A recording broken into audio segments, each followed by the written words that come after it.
Speaker of the United States House of Representatives. The Speaker of the United States House of Representatives is the presiding officer of the chamber. The office was established in 1789 by Article I, Section 2 of the United States Constitution, which states in part, "The House of Representatives shall choose their Speaker." The current Speaker is John Boehner, a Republican who represents Ohio's 8th Congressional District. The Constitution does not require that the Speaker be an elected House representative, though all Speakers have been an elected member of Congress. The Speaker is second in the United States presidential line of succession, after the Vice President and ahead of the President pro tempore of the U.S. Senate. Unlike some Westminster system parliaments, in which the office of Speaker is considered non-partisan, in the United States, the Speaker of the House is a leadership position and the office holder actively works to set the majority party's legislative agenda. The Speaker usually does not personally preside over debates, instead delegating the duty to members of the House from the majority party. Aside from duties relating to heading the House and the majority political party, the Speaker also performs administrative and procedural functions, and represents his or her congressional district. Selection. The House of Representatives elects the Speaker of the House on the first day of every new Congress and in the event of the death or resignation of an incumbent Speaker. The Clerk of the House of Representatives requests nominations. There are normally two, one from each major party. Each party will have previously met to decide on its nominee. The clerk then calls the roll of the representatives-elect, each representative-elect indicating the surname of the candidate he or she is supporting. Representatives-elect are not restricted to voting for one of the nominated candidates and may vote for any person, even for someone who is not a member, or member-elect, of the House at all. They may also abstain by voting present. To be elected as Speaker, a candidate must receive an absolute majority of all votes cast for individuals, that is excluding those who abstain. If no candidate wins such a majority, then the roll call is repeated until a Speaker is elected. The last time repeated votes were required was in 1923, when the Speaker was elected on the 9th ballot.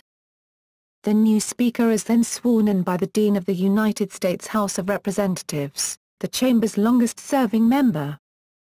In modern practice, the Speaker is chosen by the majority party from among its senior leaders either when a vacancy in the office arrives or when the majority party changes. It is usually obvious within 2 or 3 weeks of the House election who the new Speaker will be. Previous Speakers have been minority leaders, when the majority party changes, as they are already the House party leader, and as the minority leader are usually their party's nominee for Speaker, or majority leaders, upon departure of the current Speaker in the majority party, assuming that the party leadership hierarchy is followed. In the past, other candidates have included chairpersons of influential standing committees. So far, the Democrats have always elevated their minority leader to the speakership upon reclaiming majority control of the House. However, Republicans have not always followed this leadership succession pattern. In 1919, Republicans bypassed James Robert Mann, RIL, who had been minority leader for 8 years, and elected Frederick H. Gillett, RMA, to be Speaker. Mann had angered many Republicans by objecting to their private bills on the floor, and was also a protege of autocratic Speaker Joseph Cannon, RIL, 1903 to 1911, and many members suspected that he would try to re-centralize power in his hands if elected Speaker. More recently, although Robert H. Michel was minority leader in 1994 when the Republicans regained control of the House in the 1994 midterm elections, he had already announced his retirement and had little or no involvement in the campaign.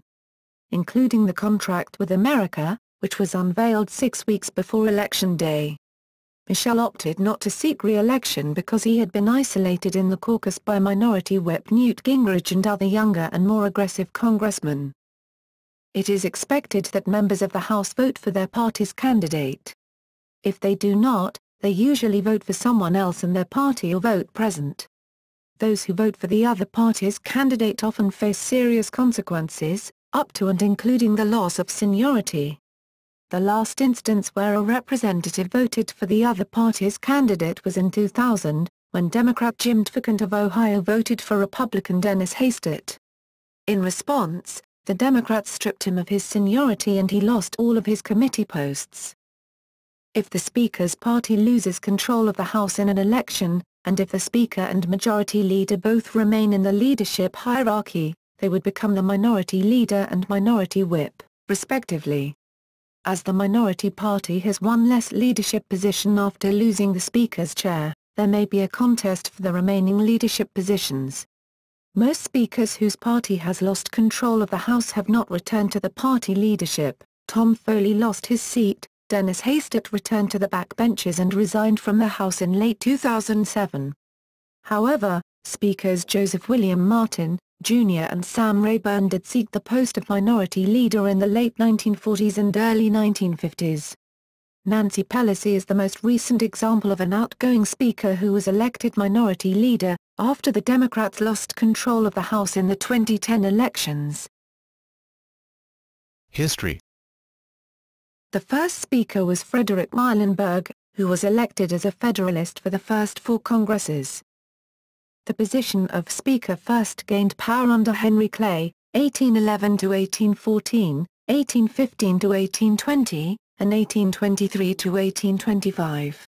In contrast to many of his predecessors, Clay participated in several debates, and used his influence to procure the passage of measures he supported, for instance, the Declaration of the War of 1812, and various laws relating to Clay's American system. Furthermore, when no candidate received an electoral college majority in the 1824 presidential election causing the president to be elected by the House, Speaker Clay threw his support to John Quincy Adams instead of Andrew Jackson, thereby ensuring Adams' victory.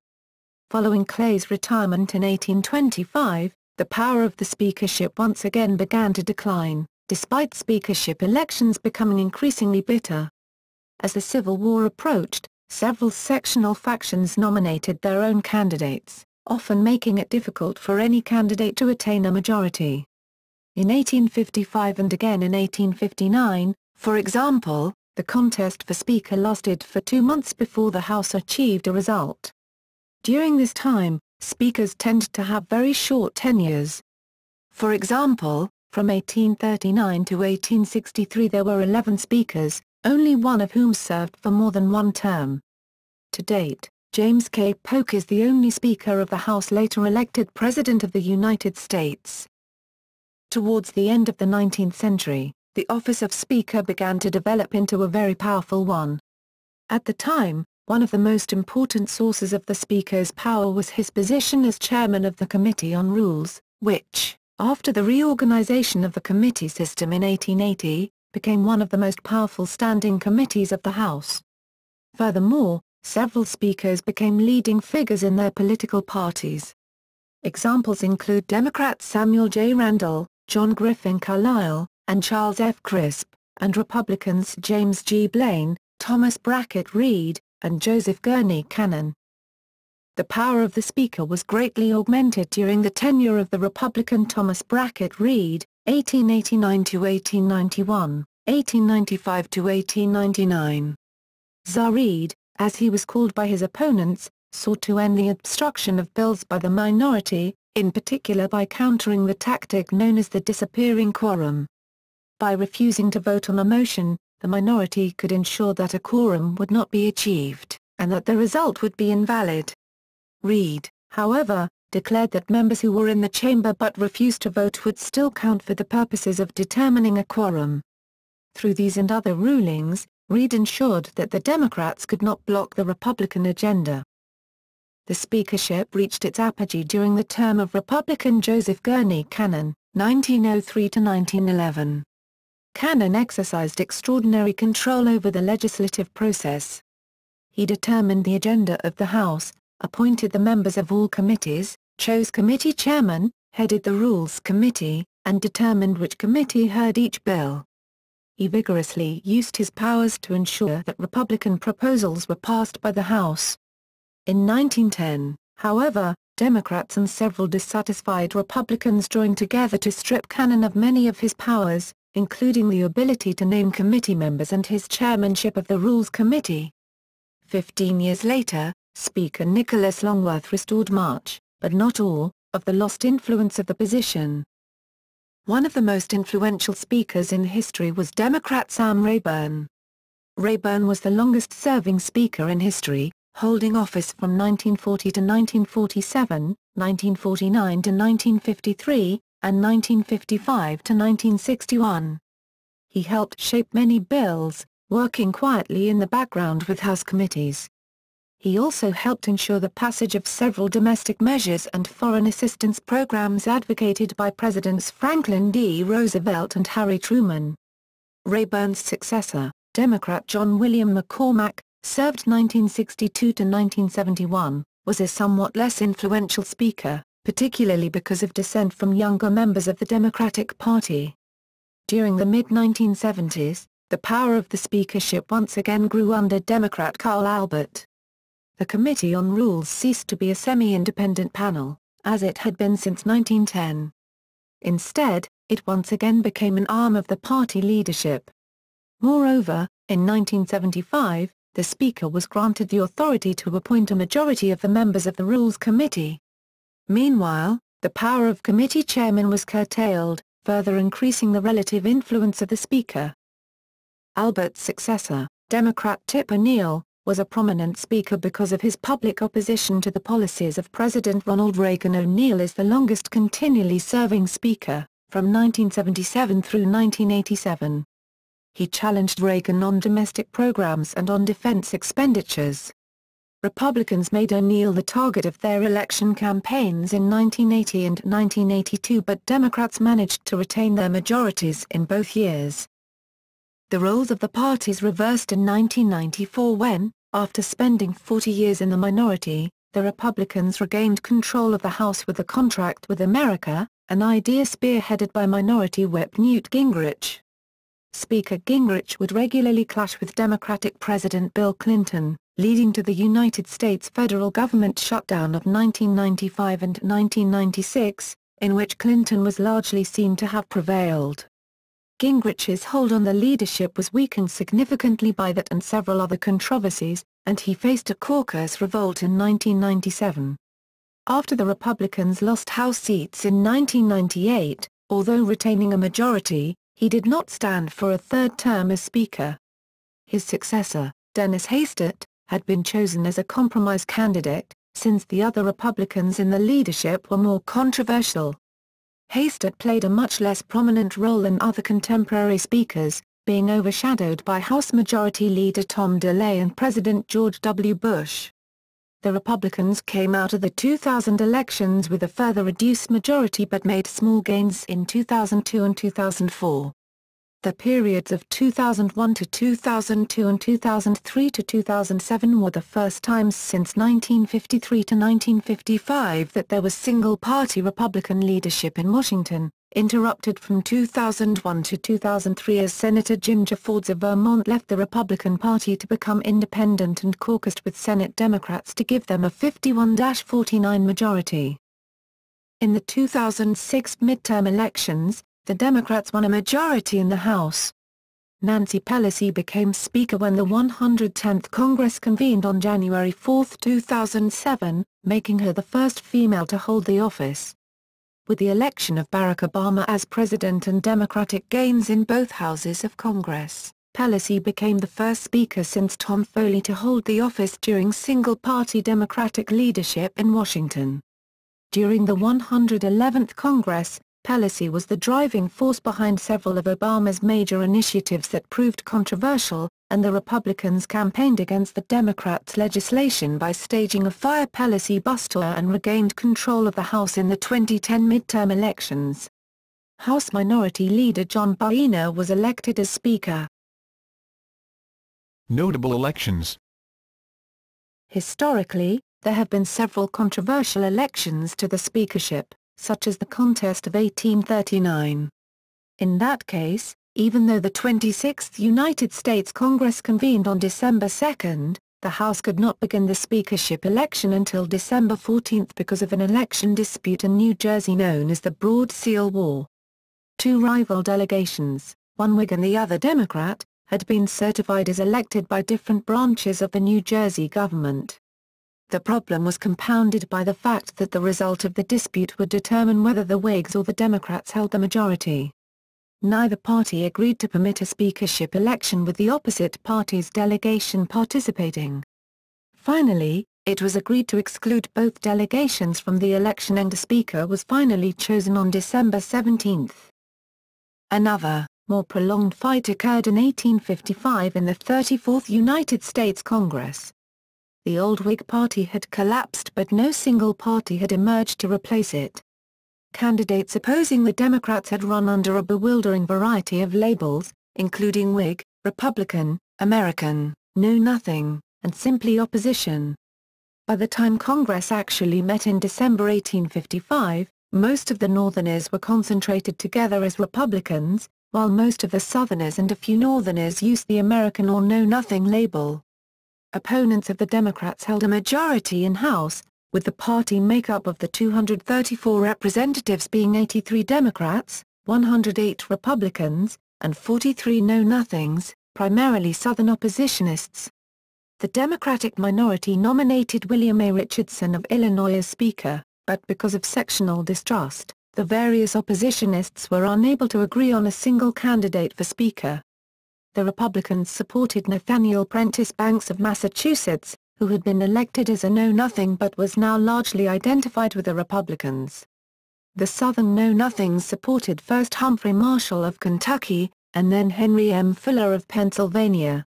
The voting went on for almost 2 months with no candidate able to secure a majority, until it was finally agreed to elect the Speaker by plurality vote, and Banks was elected. The House found itself in a similar dilemma when the 36th Congress met in December 1859.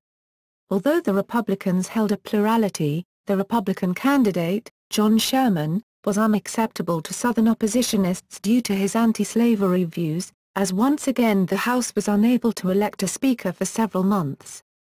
After Democrats allied with Southern oppositionists to nearly elect the North Carolina oppositionist William N. H. Smith, Sherman finally withdrew in favor of compromise candidate William Pennington of New Jersey, a former Whig of unclear partisan loyalties, who was finally elected Speaker at the end of January 1860. The last speakership elections in which the House had to vote more than once occurred in the 65th and 72nd United States Congress. In 1917, neither the Republican nor the Democratic candidate could attain a majority because 3 members of the Progressive Party and other individual members of other parties voted for their own party. The Republicans had a plurality in the House but James Champ Clark remained Speaker of the House because of the support of the Progressive Party members. In 1931, both the Republicans and the Democrats had 217 members with the Minnesota Farmer Labor Party having 1 member who served as the deciding vote. The Farmer Labor Party eventually voted for the Democrats' candidate for Speaker, John Nance Garner, who later became Vice President under Franklin Roosevelt. In 1997, several Republican congressional leaders tried to force Speaker Newt Gingrich to resign. However, Gingrich refused since that would have required a new election for Speaker, which could have led to Democrats along with dissenting Republicans voting for Democrat Dick Gephardt, then Minority Leader, as Speaker. After the 1998 midterm elections where the Republicans lost seats, Gingrich did not stand for re-election. The next 2 figures in the House Republican leadership hierarchy, Majority Leader Richard Armey and Majority Whip Tom DeLay, chose not to run for the office. The chairman of the House Appropriations Committee, Bob Livingston, declared his bid for the speakership, which was unopposed, making him Speaker designate. It was then revealed, by Livingston himself, who had been publicly critical of President Bill Clinton's perjury during his sexual harassment trial, that he had engaged in an extramarital affair. He opted to resign from the House, despite being urged to stay on by House Democratic leader Gephardt. Subsequently, Chief Deputy Whip Dennis Hastert was selected as Speaker. The Republicans retained their majorities in the 2000, 2002, and 2004 elections. The Democrats won a majority of seats in the 2006 midterm elections. On November 16, 2006, Nancy Pelosi, who was then Minority Leader, was selected as Speaker-designate by House Democrats. When the 110th Congress convened on January 4, 2007, she was elected as the 60th Speaker by a vote of 233-202, becoming the first woman elected Speaker of the House. Pelosi remained Speaker through the 111th Congress. For the 112th Congress, Republican John Boehner was unanimously designated Speaker-designate by House Republicans and was elected the 61st Speaker of the House. As a show of dissent, 19 Democratic representatives voted for Democrats other than Pelosi, who had been chosen as House Minority Leader and the Democrats' candidate for Speaker. Partisan role. The Constitution does not spell out the political role of the Speaker. As the office has developed historically, however, it has taken on a clearly partisan cast, very different from the speakership of most Westminster-style legislatures, such as the Speaker of the British House of Commons, which is meant to be scrupulously non-partisan.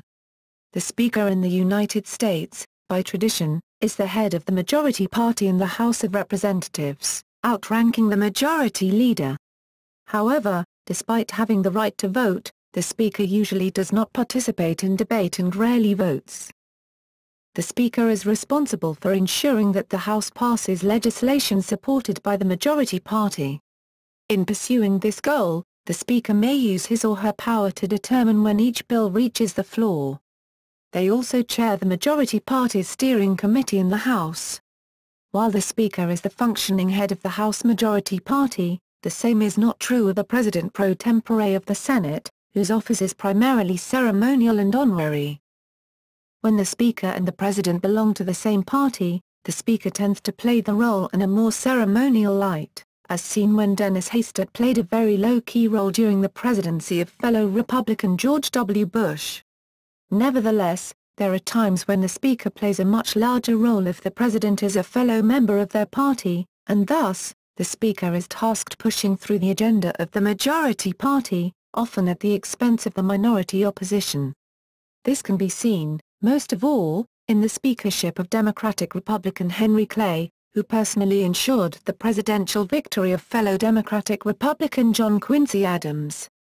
On the other side of the aisle, Democrat Sam Rayburn was a key player in the passing of New Deal legislation under the presidency of fellow Democrat Franklin Delano Roosevelt. Republican Joseph Gurney Cannon, under Theodore Roosevelt, was particularly infamous for his marginalization of the minority Democrats and centralizing of authority to the speakership. In more recent times, Speaker Nancy Pelosi played a role in continuing the push for health care reform during the presidency of fellow Democrat Barack Obama. The Republicans campaigned against Pelosi and the Democrats' legislation with their Fire Pelosi bus tour. On the other hand, when the Speaker and the President belong to opposite parties, the public role and influence of the Speaker tend to increase.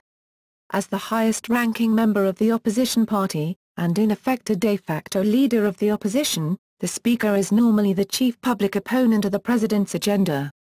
In this scenario, the Speaker is known for undercutting the President's agenda by blocking measures by the minority party or rejecting bills by the Senate. One famous instance came in the form of Thomas Brackett Reed, under Grover Cleveland, a Speaker notorious for his successful attempt to force the Democrats to vote on measures where the Republicans had clear majorities, which ensured that Cleveland's Democrats were in no position to challenge the Republicans in the House. Joseph Cannon was particularly unique in that he led the conservative old guard wing of the Republican Party, while his president, Theodore Roosevelt, was of the more progressive clique, and more than just marginalizing the Democrats, Cannon used his power to punish the dissidents in his party and obstruct the progressive wing of the Republican Party. More modern examples include Tip O'Neill, who was a vocal opponent of President Ronald Reagan's economic and defense policies. Newt Gingrich, who fought a bitter battle with President Bill Clinton for control of domestic policy. Nancy Pelosi, who clashed with President George W. Bush over the Iraq War. And current Speaker John Boehner, who clashes with President Barack Obama over budget issues and health care. Presiding officer. As presiding officer of the House of Representatives, the Speaker holds a variety of powers over the House but usually delegates them to another member of the majority party. The Speaker may designate any member of the House to act as Speaker pro tempore and preside over the House. During important debates, the Speaker pro tempore is ordinarily a senior member of the majority party who may be chosen for his or her skill in presiding. At other times, more junior members may be assigned to preside to give them experience with the rules and procedures of the House. The Speaker may also designate a Speaker pro tempore for special purposes, such as designating a representative whose district is near Washington, D.C. to sign enrolled bills during long recesses. On the floor of the House, the presiding officer is always addressed as Mr. Speaker, or Madam Speaker, even if it is a Speaker pro tempore, and not the Speaker him or herself. When the House resolves itself into a committee of the whole, the Speaker designates a member to preside over the committee as the Chairman, who is addressed as Mr. Chairman, or Madam Chairwoman. To speak, members must seek the presiding officer's recognition. The presiding officer may call on members as they please, and may therefore control the flow of debate. The presiding officer also rules on all points of order, but such rulings may be appealed to the whole House. The Speaker is responsible for maintaining decorum in the House and may order the Sergeant-at-Arms to enforce House rules. The Speaker's powers and duties extend beyond presiding in the chamber. In particular, the Speaker has great influence over the committee process. The Speaker selects 9 of the 13 members of the powerful Committee on Rules, subject to the approval of the entire majority party. The leadership of the minority party chooses remaining 4 members. Furthermore, the Speaker appoints all members of select committees and conference committees. Moreover, when a bill is introduced, the Speaker determines which committee will consider it. As a member of the House, the Speaker is entitled to participate in debate and to vote but, by custom, only does so in exceptional circumstances. Ordinarily, the Speaker votes only when his or her vote would be decisive or on matters of great importance, such as constitutional amendments or major legislation. Other functions. Because joint sessions and joint meetings of Congress are held in the House chamber, the Speaker presides over all such joint sessions and meetings. However, the 12th Amendment and 3 U.S.C.S.S. 15 require that the President of the Senate preside over joint sessions of Congress assembled to count electoral votes and to certify the results of a presidential election. The Speaker is also responsible for overseeing the officers of the House, the Clerk, the Sergeant-at-Arms, the Chief Administrative Officer, and the Chaplain. The Speaker can dismiss any of these officers. The Speaker appoints the House Historian and the General Counsel and, jointly with the majority and minority leaders, appoints the House Inspector General. The Speaker is second in the presidential line of succession, immediately after the Vice President, under the Presidential Succession Act of 1947. The Speaker is followed in the line of succession by the President pro tempore of the Senate and by the heads of federal executive departments. Some scholars argue that this provision of the succession statute is unconstitutional. To date, the implementation of the Presidential Succession Act has never been necessary and no Speaker has ever acted as President. Implementation of the law almost became necessary in 1973 after the resignation of Vice President Spiro Agnew. At the time, many believed that President Richard Nixon would resign because of the Watergate scandal, allowing Speaker Carl Albert to succeed to the presidency. However, before he resigned, Nixon appointed Gerald Ford as vice president in accordance with the 25th Amendment. Nevertheless, the United States government takes the Speaker's place in the line of succession seriously enough that, for example, since shortly after the terrorist attacks of September 11, 2001, Speakers used military jets to fly back and forth to their districts and for other travel until Speaker Boehner discontinued the practice in 2011. The Speaker of the House is one of the officers to whom declarations of presidential inability or ability to resume the presidency must be addressed under the 25th Amendment. List of Speakers of the United States House of Representatives. It includes the congressional district and political affiliation of each Speaker as well as the number of their Congress and time they spent in the position.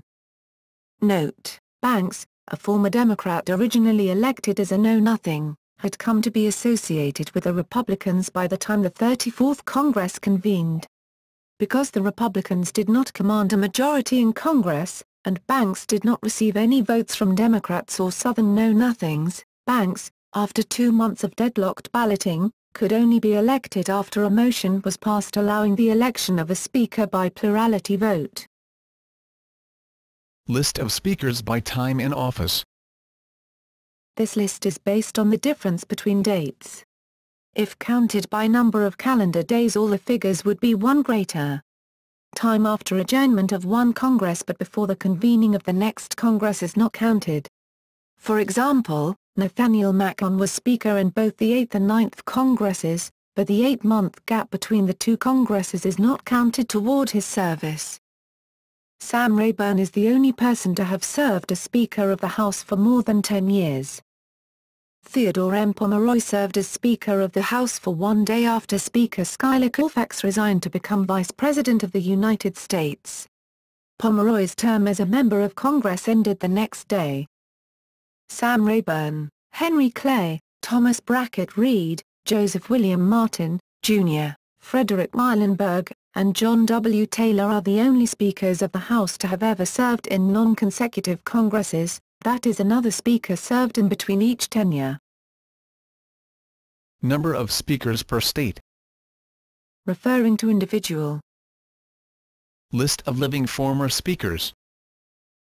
Since the death of former Speaker Tom Foley on October 18, 2013, there are now 4 living former speakers. Recent election results. Speaker of the United States House of Representatives election, 2007. Source: Election of the Speaker Office of the Clerk of the U.S. House of Representatives. January 4, 2007.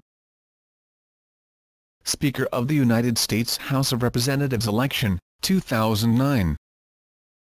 Source: Election of the Speaker Office of the Clerk of the U.S. House of Representatives. January 6, 2009.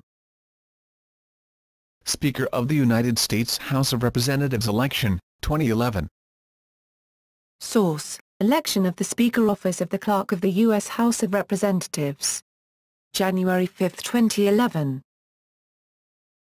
Speaker of the United States House of Representatives, 2013. Source: Election of the Speaker Office of the Clerk of the U.S. House of Representatives. January 3, 2013.